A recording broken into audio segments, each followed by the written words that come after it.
বুঝতে পারছিস মকু, ওই আকাশ চেয়ারম্যানের চরিত্র কিন্তু অত্যন্ত খারাপ, লোকটা কিন্তু ভালো না। হ্যাঁ ভাই ঠিকই কইছেন। আর ওই পাশে দক্ষিণের জমি দেখতেছিস না, ওই পুরো জমিটা ছিল আমার, খেলা দখল করে নিছে। হ্যাঁ ভাই ঠিকই কইছেন। শুধু তাই না, এই অত্র গ্রামের সব লোক জানে আমার চরিত্র ফুলের মতো পবিত্র, এটা কিন্তু সত্য। হ্যাঁ ভাই ঠিকই কইছেন। কে রে, ও যা কই তাই কই, ঠিক কইছেন ভাই।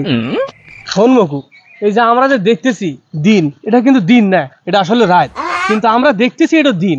তুই কি কইস? হ্যাঁ ভাই ঠিকই কইছেন।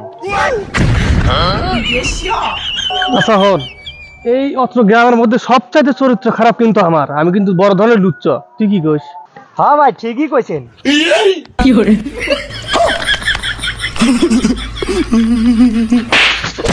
এই বাটা শালা গেলে কাজ করুন, আমার কিছু হলো না। এই দেখ, ওখানে আর আমার কাছে কোনদিন আসে না। তুই কি কইস? হ্যাঁ ভাই ঠিকই কইছেন। এই বাটা শালা